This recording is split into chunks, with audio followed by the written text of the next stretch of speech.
Good morning, welcome back. My today's topic is Simon commission. अब हमने देखा था हमारे प्रीवियस वीडियो में कि किस तरीके से महात्मा गांधी ने चोरा चोरी इंसिडेंट के बाद नॉन कॉर्पोरेशन मूवमेंट को खत्म किया। साथ ही साथ में नॉन कॉर्पोरेशन मूवमेंट के खत्म होते ही कांग्रेस के कुछ लीडर्स ने इलेक्शन को बॉयकॉट नहीं करना चाहिए और काउंसिल के अंदर पार्टिसिपेट करना चाहिए, इस सोच के साथ स्वराज पार्टी की फॉर्मेशन की। अब आते हैं साइमन कमीशन के ऊपर। The British government constituted a statutory commission under sir John Simon. अब क्या हुआ, थोड़ा सा याद करिए कि 1919 के अंदर क्या हुआ था। ब्रिटिश गवर्नमेंट ने गवर्नमेंट ऑफ इंडिया एक्ट 1919 के तहत रॉलेट एक्ट पास किया गया था। रॉलेट एक्ट जो पास किया गया था उसका टाइम था 10 साल कि 10 साल में ये क्या चेंजेस लाता है देश के अंदर। तो उसकी स्टडी के लिए एक कमीशन बिठाया गया जिसकी लीडरशिप किसके हाथ में दी गई, सर जॉन साइमन। वैसे तो 10 साल होते थे 1929 में, है ना भाई। 1919 तो 10 साल कब होंगे, 1929 में। बट ये बोला जाता है कि ये जो था ये 2 साल पहले निकाल दिया गया था। 1927 में इसका फॉर्मेशन चालू हो गया और 1928 में क्या हुआ, ये इंडिया पहुंच गई कि क्या सिचुएशन है वो देखने के लिए। बट रॉलेट एक्ट के बाद तो एक के बाद एक इंसिडेंट बढ़ते ही चले गए देश के अंदर।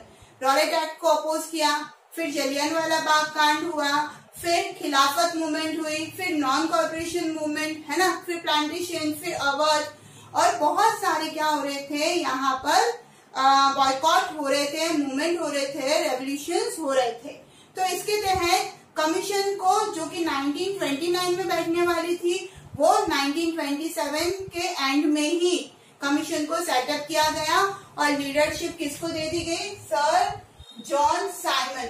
क्योंकि इनका नेम साइमन था तो इस कमीशन को, इस कमिटी को नाम भी साइमन कमीशन दे दिया गया। आई होप क्लियर हो गया होगा। It was set up to the nationalist movement. क्यों किया, नेशनलिस्ट मूवमेंट को रोका जाए। देश के अंदर जो नेशनलिस्ट मूवमेंट हो रहे थे उसको रोकने के लिए ये कमीशन सेटअप की गई थी, देखने के लिए, समझने के लिए। The commission was looked into the functioning of the constitutional system in India and suggest changes.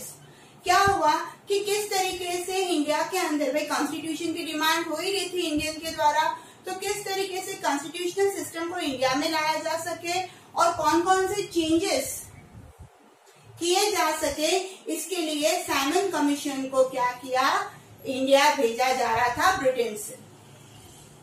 There were 7 members in Simon Commission. अब भाई कमीशन सेटअप किया गया, 7 लोग हैं और सातों के सातों they all were British, सारे के सारे ब्रिटिशर्स थे। अब इंडिया का कॉन्स्टिट्यूशन फ्रेम करना है ना, और उसके अंदर एक भी इंडियन नहीं, सारे के सारे ब्रिटिशर्स। वो क्या जाने अपने रीति रिवाज, कल्चर, अपनी सोच, है ना, कुछ नहीं पता उन लोगों को। वो तो आके कॉन्स्टिट्यूशन फॉर्म करके चले जाएंगे। तो ऐसे कैसे, है ना। हमारे घर के नियम हम खुद निकालते हैं, हमारे घर के बड़े निकालते हैं। कोई बाहर का फॉरेनर व्यक्ति आके थोड़ी ना निकाल सकता है कि आपके घर में 7 बजे पूजा नहीं होगी, कितनी बजे पूजा होगी, कोई नहीं निकाल सकता ये नियम। तो इसी तरीके से क्या हुआ, जब इंडियन को ये पता चला कि सातों के सातों ब्रिटिश मैन है, there was not a single Indian member in it, तो इन्होंने क्या किया, So it was boycotted by Indians. Indian ने क्या किया, उनको बॉयकॉट करने की सोच ली, है ना। फिर when the Simon Commission arrived in India in 1928, जब साइमन कमीशन इंडिया पहुंचने वाली थी या पहुंची, it was greeted by the Indian with the slogan "Go back Simon." जैसे ही वो यहाँ पर पहुंचे, है ना, रेलवे स्टेशन से उतरने वाले थे, लोगों ने काले झंडे फहराना चालू किया और गो बैक साइमन के नारों से उनका स्वागत किया। मतलब हमें आप नहीं चाहिए, आप यहीं से लौट जाइए। अब क्या हुआ, all parties including the Congress and the Muslim league participated in the demonstration. हुआ ये था कि सारी पार्टीज, है ना, जिसके अंदर उस वक्त की बड़ी पार्टी कांग्रेस और मुस्लिम लीग भी उसके अंदर क्या थे, शामिल हुए और उन्होंने इस डेमोन्स्ट्रेशन को पूरी तरीके से क्या किया, पार्टिसिपेट करके अपोज करने की कोशिश करी। अब हुआ ये था कि ऐसा ही जब अपोजिशन लाहौर की तरफ हो रहा था तो लाला लाजपत राय के लीडरशिप में कुछ स्टूडेंट्स जो थे, है ना, वो अपोजिशन शो कर रहे थे साइमन कमीशन का। तो हुआ ये, वहां पर ब्रिटिशर्स ने लाठीचार्ज चालू किया, जिसकी वजह से लाला लाजपत राय बहुत बुरी तरीके से घायल हुए और उनकी कुछ दिनों बाद मृत्यु तक हो गई। तो ये इंसिडेंट शो करते कि किस तरीके से ब्रिटिशर्स जो थे वो वॉलेंटली अटैक करने लग जाते थे इंडियन के ऊपर, ठीक है। अब ये सारी पूरे देश के अंदर जब अपोजिशन होने लग गया तो ये वाला पॉइंट बहुत इंपॉर्टेंट है कि इरविन ने क्या किया। Lord Irwin announced a offer of dominion status for India and a round table conference to discuss a future constitution in October 1929। हुआ ये, लॉर्ड इरविन ने जब ये सब कुछ देखा समझा तो उसने क्या किया, एक ऑफर लेकर आए। वो ऑफर लाए वो अक्टूबर 1929 में। दो तरीके के ऑफर थे। पहले ऑफर में ये था कि डोमिनियन स्टेटस कर लीजिए।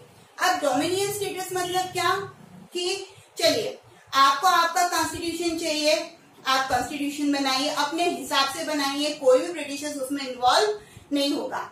आपको इलेक्शंस करने, आप इलेक्शन करिए, आपको अपने लोगों को लीडर बनाना है, आप अपने लोगों को लीडर बनाइए, आपको जो कुछ करना है आपके देश के अंदर वो सब आप करिए, बट उसके लिए अगर आप सब कुछ कर रहे हैं, बट जब कभी भी ब्रिटिश गवर्नमेंट को ये लगेगा या क्राउन को, ब्रिटेन की जो क्राउन है यानी क्वीन है, उसको ये लगेगा कि नहीं ये चीज वहां पर नहीं होनी चाहिए, तो आपको माननी पड़ेगी। मतलब क्या, कि आपको जो करना है वो आप करिए, बट हाँ और ना बहुत सारे केसेस के अंदर क्राउन करेगा, ठीक है।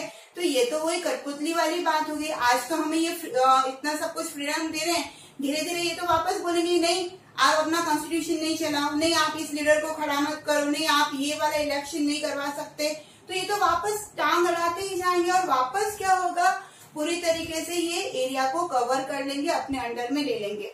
तो ये वाला जो ऑफर था डोमिनियन स्टेटस, ये तो लोगों को और लीडर्स को समझ में नहीं आया कि ये कैसे आजादी हुई, कि हम एक तरीके से आजाद भी हैं, बट जब ब्रिटेन की क्वीन ने बोल दिया या ब्रिटेन के क्राउन ने अगर बोल दिया कि ये नहीं होना चाहिए देश के अंदर, तो हम कर ही नहीं सकते हैं। तो ये लोगों को समझ में नहीं आया। सेकेंड इन्होंने एक और ऑफर दिया, वो था round table conference to discuss a future constitution. इन्होंने ये भी बोला कि जैसे कांग्रेस के बड़े बड़े लीडर्स थे, गांधी जी थे, सुभाष चंद्र बोस थे, जवाहरलाल नेहरू थे, तो इन्होंने ये बोला कि आप ब्रिटेन आइए और वहां पर राउंड टेबल कॉन्फ्रेंस होती है, एक बड़ा सा राउंड टेबल होता है और जिन व्यक्तियों को, बड़े बड़े लोग जो कॉन्स्टिट्यूशन को समझते हैं ना, तो उन लोगों की क्या होती है, मीटिंग होती है। तो आप आइए, उसमें पार्टिसिपेट करिए ताकि अपन इंडिया का फ्यूचर कॉन्स्टिट्यूशन क्या कर सके, फ्रेम कर सके, ड्राफ्ट कर सके। तो ये दोनों ही ऑफर जो थे वो दोनों ही क्या हुए, रिजेक्ट कर दिए गए लीडर्स के द्वारा कि नहीं हमें डोमिनियन स्टेटस भी नहीं चाहिए और हमें कोई भी राउंड टेबल कॉन्फ्रेंस भी नहीं चाहिए, ठीक है। अब इस पे बनता है एक क्वेश्चन है, डिस्क्राइब साइमन कमीशन, ठीक है, यही आपका क्वेश्चन है। क्वेश्चन क्या है, डिस्क्राइब साइमन कमीशन। तो आपको यहां से लेकर यहां तक आंसर लिखना है। ये वाला जो पॉइंट है वो आपको सिर्फ क्या करना है, याद रखना है कि इरविन ने क्या ऑफर दिया था, क्योंकि 1 मार्क क्वेश्चन के लिए इसको पूछा जा सकता है, इंपॉर्टेंट पॉइंट है। तो I hope describe Simon commission में आपको ये सारी चीजें क्लियर हो गई होगी। तो लाइक करिए और पढ़ते रहिए social studies with Sangeeta. Thank you so much.